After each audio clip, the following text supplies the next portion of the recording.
आज न्यूज मराठीमध्ये आपलं स्वागत आहे. मी रवी बनसोडे शिंदे. तर आपल्याला आजचं जे इलेक्शन झालंय काल परवाचं इलेक्शन झालंय, काल मतदान झालंय, तर तुम्हाला कोण वाटतं आपल्याकडे कोण जनता ही कोणाला देणार आहे? महाविकास आघाडी सत्तेवर येईल आणि अशोक पवार 50 ते 60,000 निवडून येईल. 100%. आबा कटके माझे त्याला अनुभव झाले. हवेलीतला माणूस आहे. माझं बी त्याला अनुभव दिले. शिरूर ग्रामीण मधले माणसं आबा कटकेला ओळखत नाही ना. आबा नाही, कटकेला नवीन याची शेवटी किती ते मतदान देणार अशोक नाही. पवार जेवढी कामं केली त्यांनी एवढी कामं करणार नाही. आणि गोडगंगा जो बंद झाला ना, अजित पवारांनी त्यांचं ती लोन अडवलेलं आहे. केले ते कारखाने बी चालू होणार आहे.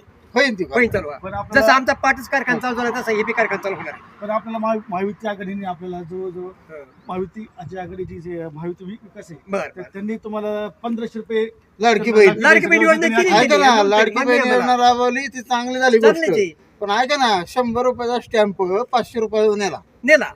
ऐका, डाळीचे बाजारभाव काय होते? पेट्रोल वाढलं. 100 होते, सीएनजी वाढला. 130 झाली. काय माहिती तुम्हाला या गोष्टी सगळ्या पेट्रोल वाढलं, गोष्टी सीएनजी वाढवल्या. वाढला, म्हणजे काय गॅस त्या लाडकी वाढला. बहिणीचा उपयोग आहे? ह्या गोष्टीवर आम्ही काय करतो? तुम्ही असं आहे ना तिथं ते. तिथे बी पैसे काढता ना तुम्ही. आता तुम्हाला एवढं आ- आता जे आबा कुटुंब- 500 रुपयाचा गॅस त्यांनी जे गरिबांना पाहता येत नव्हतं, तर त्यांनी उज्जैनमध्ये जवळजवळ 40-50 लोकांना त्यांनी नेलं. तर याचा मतदानासाठी त्यांना इफेक्ट होऊ शकतो का? नाही होऊ शकणार. नाही होणार. कारण शिरूर 100%. ग्रामीण मध्ये आबा घटके नावाच नावच नाही. आम्ही आता नवीन ऐकतोय. मी नाव नाही हवेलीमध्ये माहिती. त्यांचं पण जे आहे काम काम. केलंय ना ते अशोक पवारने भरपूर काम केले.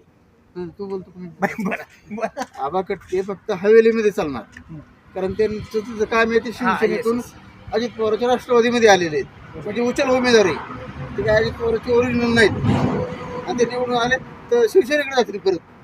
पण अशोक पवार शरद पवारांच्या बरोबर राहिले मागं.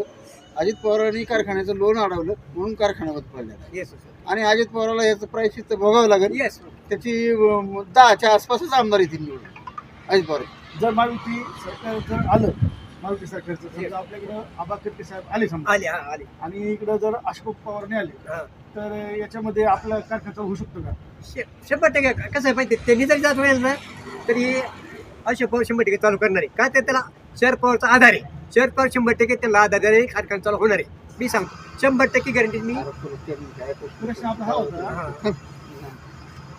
आबा कटके जरी आले तरी महायुतीला हे ना, महायुती सरकार येणारच नाही पहिली गोष्ट म्हणजे. आणि जर चुकून आलं तरी हा कारखाना चालू होणार नाही. याला शरद पवारच चालू करू मी शकतात. तेच म्हणतोय, मी शरद पवार. आणि सीएनजी वर बोलायचं म्हणलं ना, 53 रुपये किलोने मी महिना. सीएनजी टाकलाय. मी आपण आणि मोदी साहेबांनी डिझेलच्या गाड्या बंद केल्या 4 व्हीलर.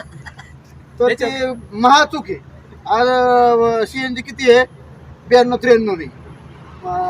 श्रीगोंद्यामध्ये नगरमध्ये गेलो कपीची 95च्या पुढे. आता डिझेलच्या गाड्या आपल्या डिझेल ऑल इंडिया लेवलवर कुठेही मिळते. आणि सीएनजी बाहेर जर गेलो तर कुठं मिळत नाही सीएनजी. आणि मग ती विनाकारण त्रास होतो. पेट्रोल टाकावं लागते आणि पेट्रोलचं ॲव्हरेज कमी आहे. त्यामुळे ती चितेच काढले. आणि सीएनजीच्या गाड्या 5 वर्षाच्या पुढे टिकणार नाहीत. हे लिहून घे माझ्याकडे. सीएनजीच्या गाड्या 4 व्हीलर धन्यवाद. कोणत्या